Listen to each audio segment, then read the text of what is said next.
Good afternoon folks and welcome back to Bizzle Haulage. This is an episode dedicated to the Scania P series. You may have seen my introduction to the mod, my little overview. And as you can see, this is my completed Scania P.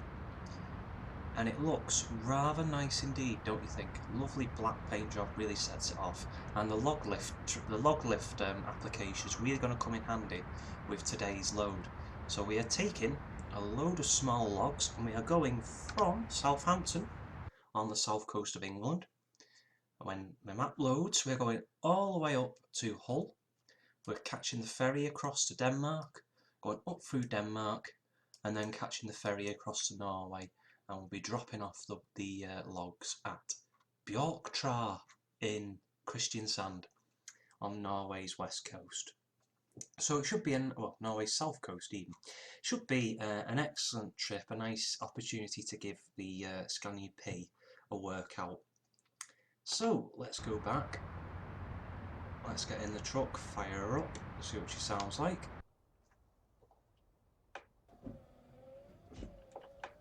It was snowing when I left this garage, but it's obviously stopped now. Yes, I do have the frosty weather mod on. So let's have a look outside at the truck once again. Still used to OMSI, so I'm pressing all kinds of different buttons which don't work properly on this game. Instead turn my route advisor off. Looks brilliant, doesn't it? I've got some wheel mods installed. That is a chrome wheel mod, which I think really suits the Scania P, and the hubcap looks brilliant. Don't you think? Really does suit this truck. Bits of chrome on the front really does kind of complement the black. What I'll do is I'll just get back in the cab. We'll just have a look around the inside. So as you can see, we are very low down to the ground. It feels like we're driving a van actually. We're that low down, so it does take a little bit of getting used to. Excuse me, folks. It does take a little bit of getting used to. Once you're used to it, it's actually a really nice truck to drive. I've driven it for about 50-60 miles so far, just between cities, just to get used to it, and it's been pretty pleasant. So for now, I haven't really took it on a proper job, so that is what I'm going to do now. So let's get going. It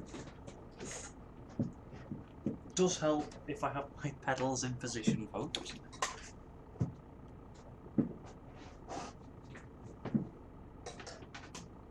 Yes, Bizzle Haulage, always very prepared. Let's get going. Let's get to Kristiansand because it's a pretty important delivery. They're not giving us too much time to complete it. Just have a look out here. We're okay on that side. This is the first time in a long time I've driven a right-hand drive truck on this game. So it may well be a bit of a disaster.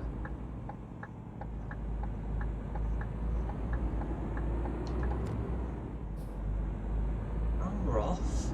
We are carrying, I think it's 15 tonnes. It is 15 tonnes, and we got the 410 engine option. So we should have enough power. Won't be exactly lightning speed fast, but it will be pretty decent in terms of acceleration. The thing is, my brakes are a little bit sensitive. I need to adjust my brake pedal settings.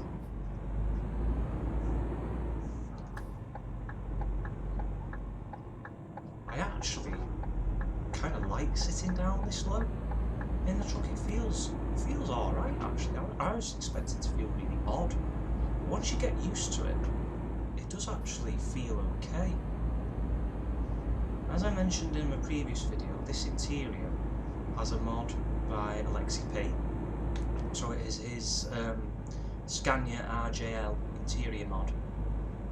And there is one little flaw with it in that it doesn't have a UK speedometer for right-hand drive.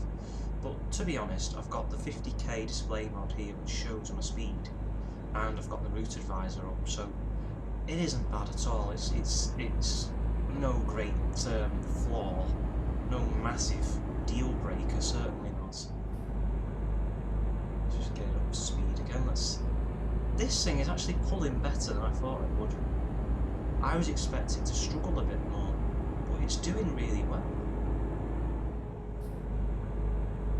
410 seems to be a nice amount for this truck.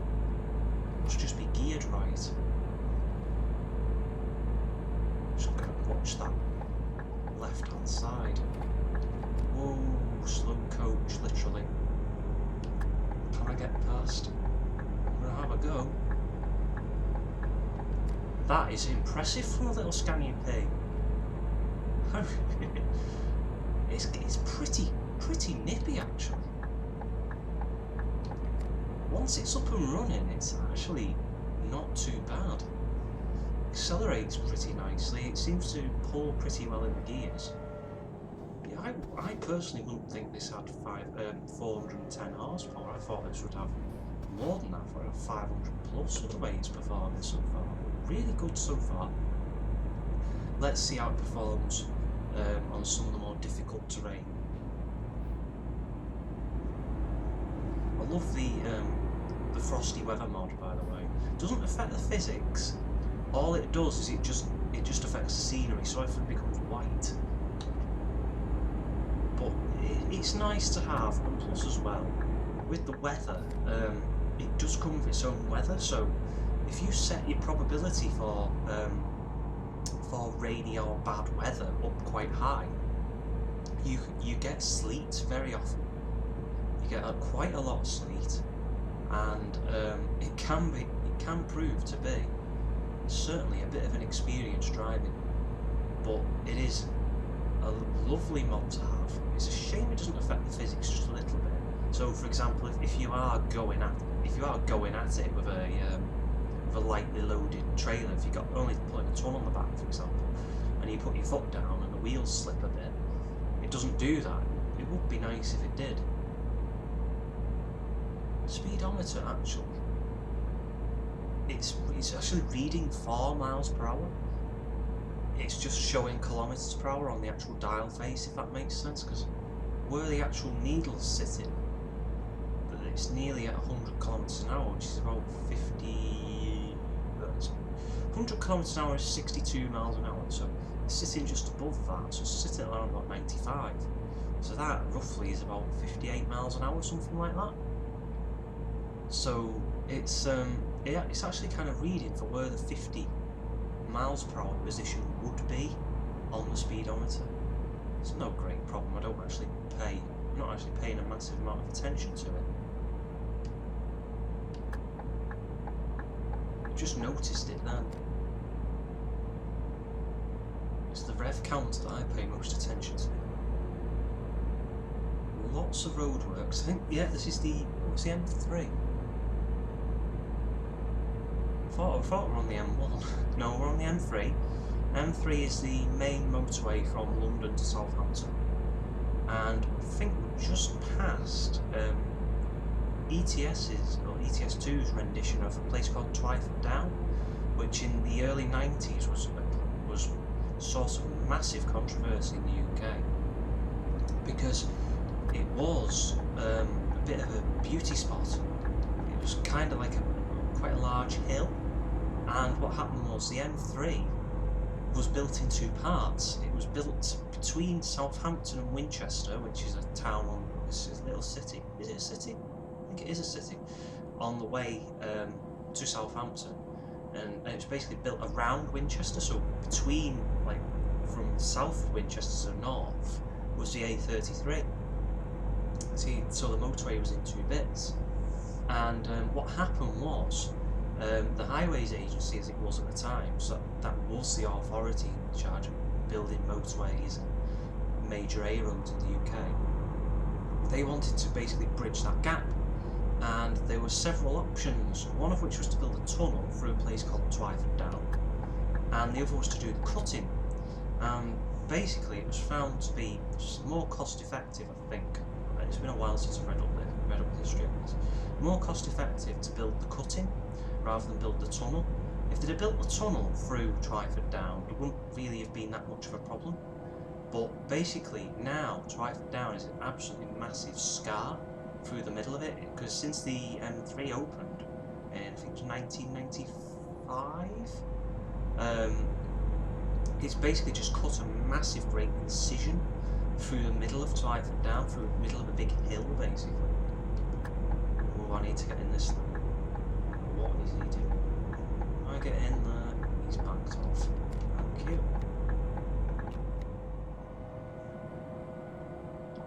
People have been quite indecisive as to what lane they want to get in. I'll put my... got full headlights on now. Because it's starting to get dark, because with this frosty weather mod, it does introduce winter daytime hours. So there can be journeys that you take where basically you're driving in the dark through the whole time, which is a little bit odd, really, when you're used to the ETS2 daylight hours, which seem to be modelled on dunes. So it does take a little bit of getting used to,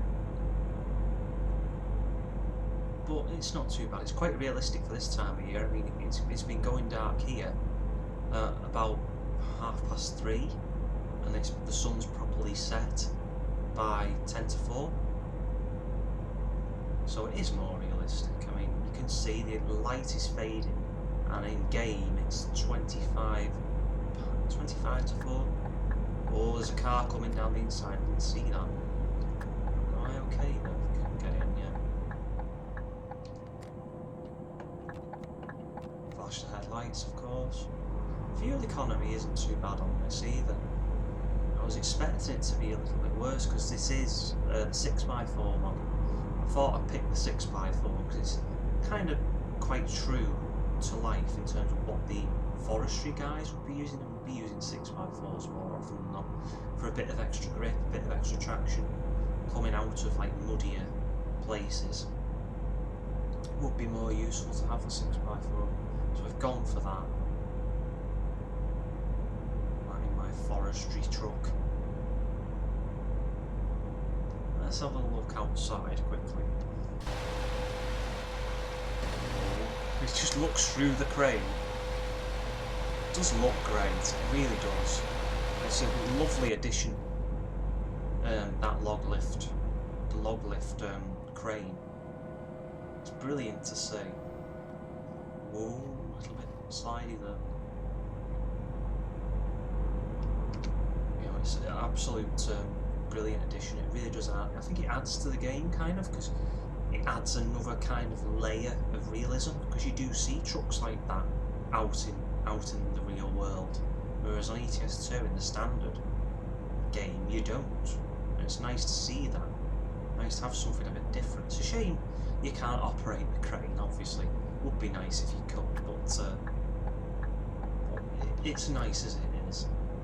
Nice as a decorative item. Just passing IKEA now. IKEA's covered in snow all around there. Oh, the lights have come on. Lights have come on at 4 o'clock. It's about right. They're on before then, this time of year in the UK.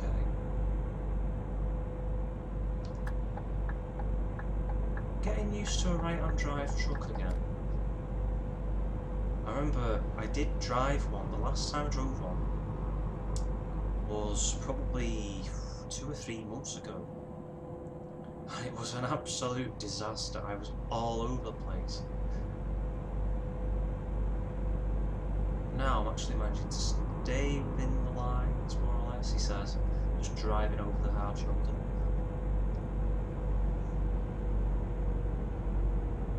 Yeah, you can tell that sometimes it's only got 410 horsepower because it's slowing down for this hill, whereas 500 or a 580 or something like that, or my Mercedes with its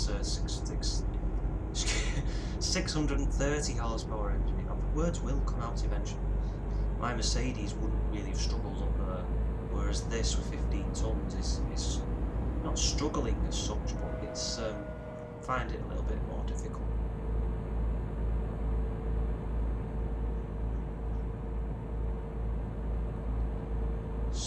camera around this corner. Yeah, there we go. Although, I don't think there's very many in the UK which have a static speed limit of 50 miles per hour. I think generally a 50 miles per hour speed camera is only really seen in roadworks and motorways. I'm not sure if there's anybody out there who knows where there's a proper 50 limit on the motorway and there's actually a camera to enforce it, then please do tell me. I'm quite interested to find out now.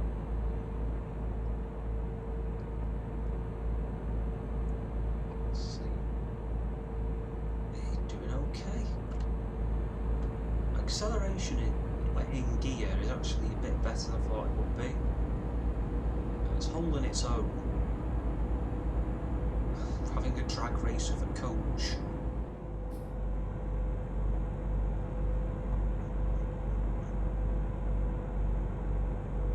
The coach might just win up this hill. No. What surprises me, I'm pulling away a little bit.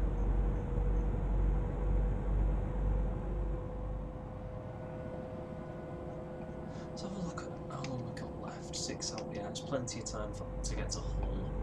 6 hours, 2 minutes, that was. Plenty of time. Then we got the 17-hour ferry journey, I think it is. Is it 19? It's 19 hours on the ferry. And then the reasonably short drive through Denmark. And across on another ferry to Kristiansand. A shortish drive from the ferry port Kristiansand to the actual wood yard. Getting this lane now, but in the middle lane for far too long. MPG's getting better as we go along, that's very encouraging. I'm actually quite fond of this truck. I do actually quite like it. It's a nice truck to drive. It feels pleasant enough, and oh goodness me, I think I've got myself in a bit of a pickle here. Well, maybe not. But Iveco's got a heavier load than me, I think.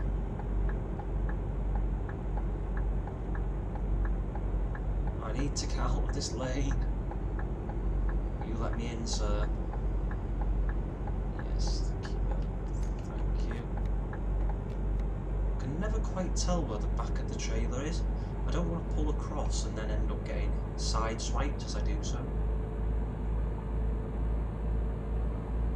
So I kind of err on the side of caution a little bit.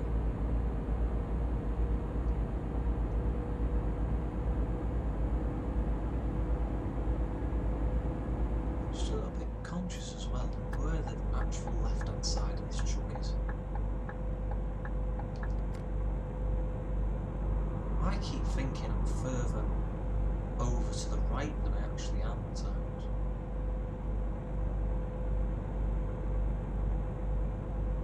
This is the first time I've driven a right-hand drive truck on a British motorway for a long time. I've not made as much of a mess of it as I thought I would.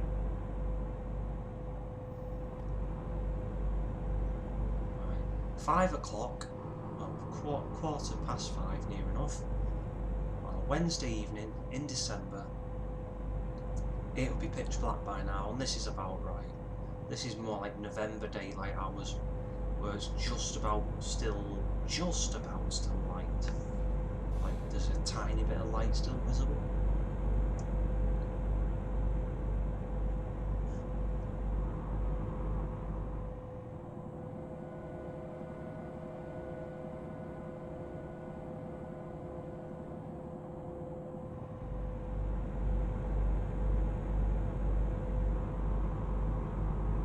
To do actually is adjust my seat a touch. Let's adjust that back a touch. It seems to me like we're sitting a bit too far forward. I can't see a massive amount of mirrors.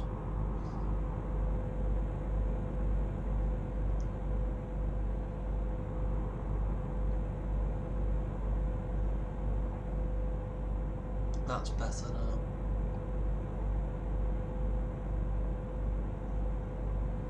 Scania mirrors are actually pretty big when you look at them.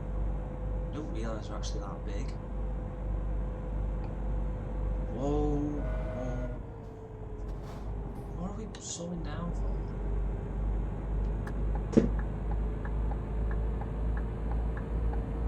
They were slowing down far too much for my liking. I think I can get in here. Thank you. I think somebody was struggling up the hill a little bit.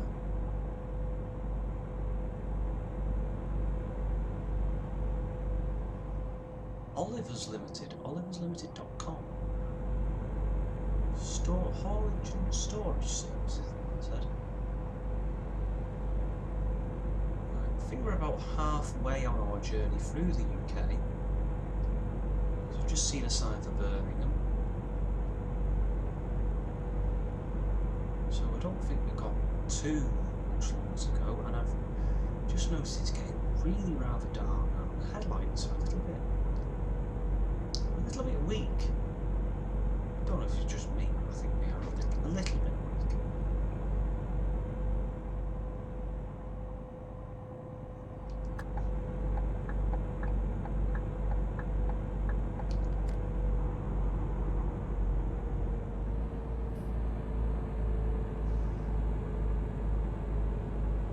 It's definitely a bit more unhappy on a hill than a more powerful Scania would be.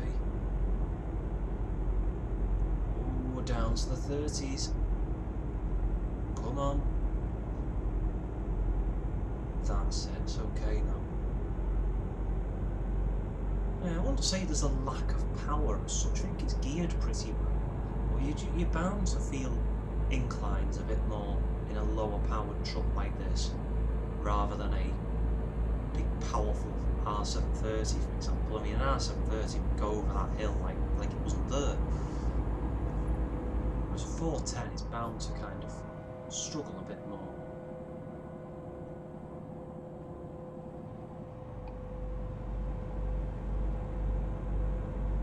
Let's take a look outside, shall we? Whoa, through the crane again. Whoa, drive down the hard shoulder. I think there's another speed camera coming up here. Yeah, there is.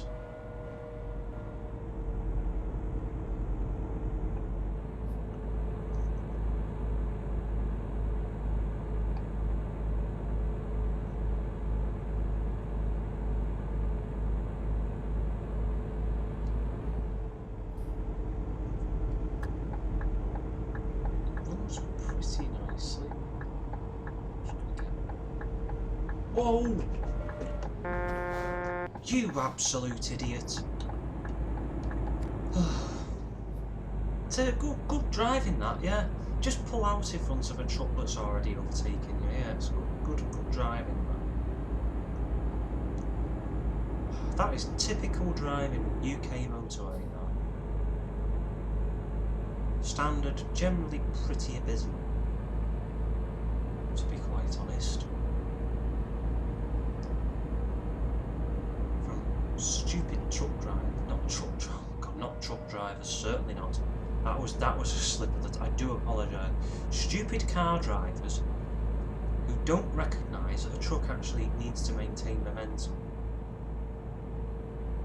And off they go, shooting off at their 70 limit, whereas I'm pushing to get to my 56. I'm trying. Really am trying. M18, I don't think I've been up here before. Of course, it's got a bit of geographical artistic license. You would go up the M18 to get to Hull from London.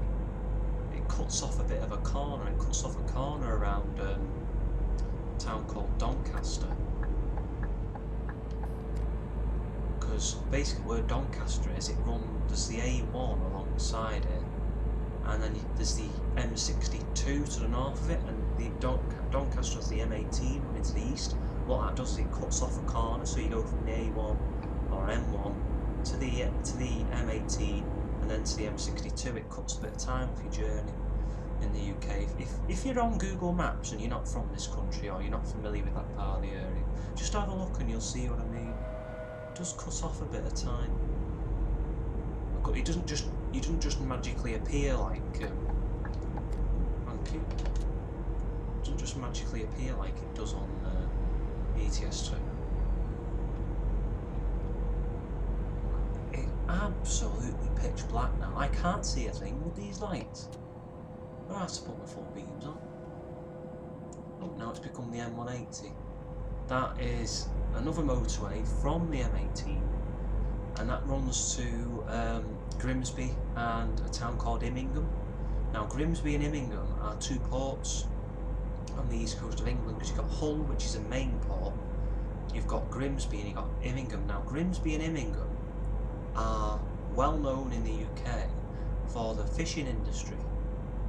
Grimsby in particular is the home of Young's Fish, and Young's Fish is a major producer of fish products in the UK. So like if you don't know this, obviously I just tell you these things, a bit of trivia. So if you go to a supermarket in the UK and you fancy some frozen fish, like a battered cod for example, chances are you'll see Young's. I think this is where I cannot see a thing with these lights. They are pretty poor. I should really get some auxiliary lamps on the front as well, just to help things along a bit, because these headlights are flaming awful. I'm sure they're not like that in real life, but on this game, not very good. Beam just seems to be a bit too low down. It's not actually focused quite far ahead. Enough for my liking anyway. Oh, so you can't see where the road's going.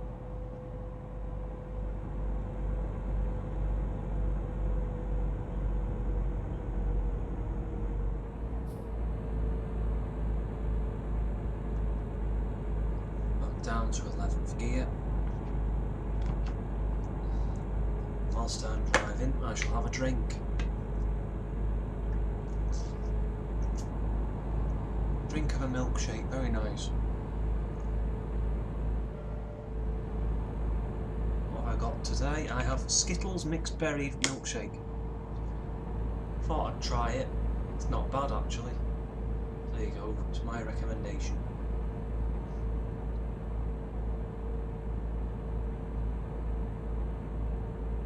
And this is the Humber Bridge. Well, the ETS2 rendition of the Humber Bridge. It's not bad at all. And my Scania P so far has been a very nice companion for the journey. And a nice truck to spend time in.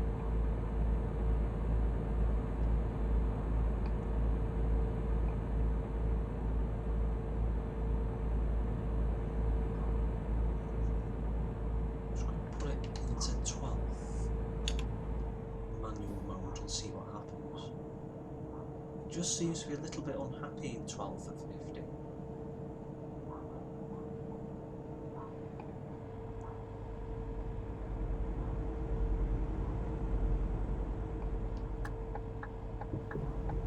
Need to get in this lane, otherwise I end up going down a slip road if I don't.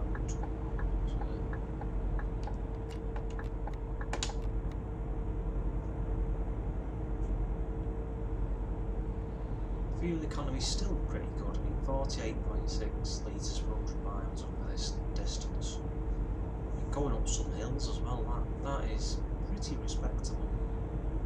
Can't complain.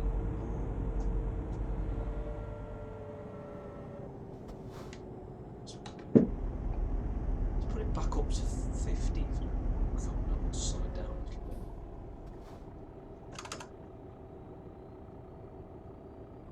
Come on, truck. That's it.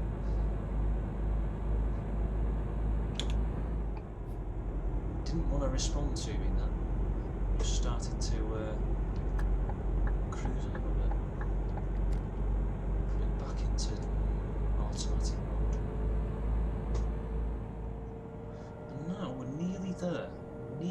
Hull.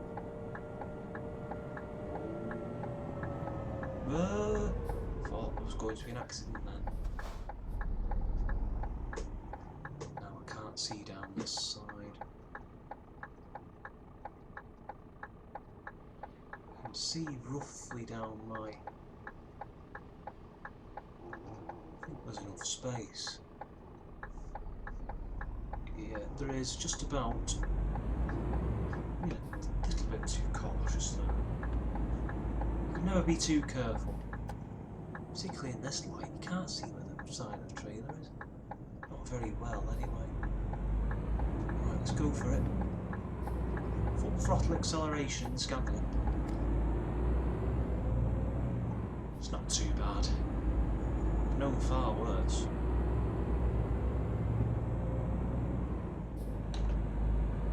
Leave the cruise back on now, got up to 30.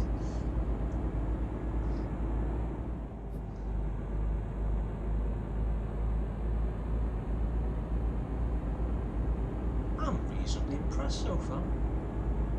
Good acceleration for a reasonably low powered engine. Nice thing to drive.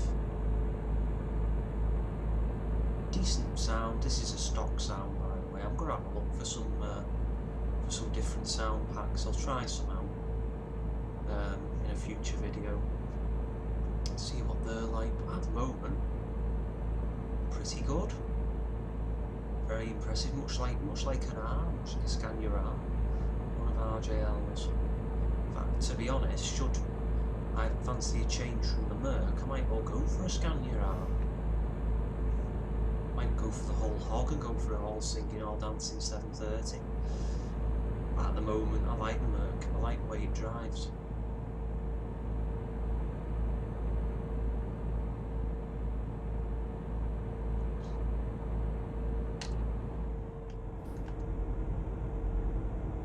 Keep it in 12. See if it'll stay there on flat. Yeah, not too bad.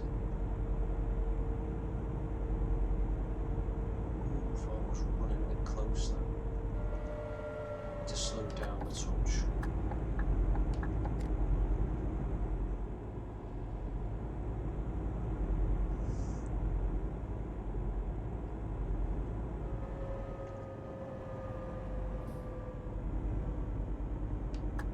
And here we are in Hull again.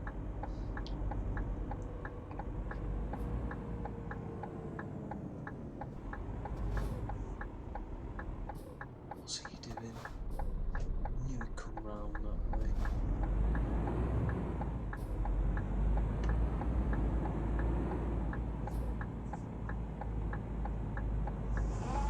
Can't see where the side of the truck is again. Lighting in certain parts of this game really does need improving, because that roundabout wouldn't be pitch black at this time, right? It would have better lighting.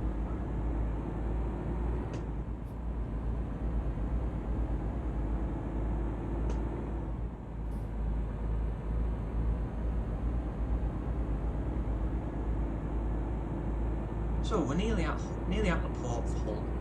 And what I'll do is I'll get on the ferry there, I'll break the video, and then the next part I'll have a separate video. The trip from Esbjerg in Denmark, I think that's how you say it, up to Kristiansand via the Hirschdel's ferry.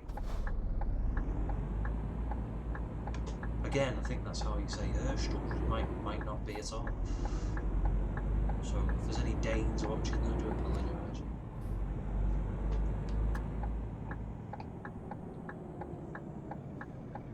And here we are in Hull. We haven't had an accident, we haven't caused any major damage to the road. All is pretty good so far.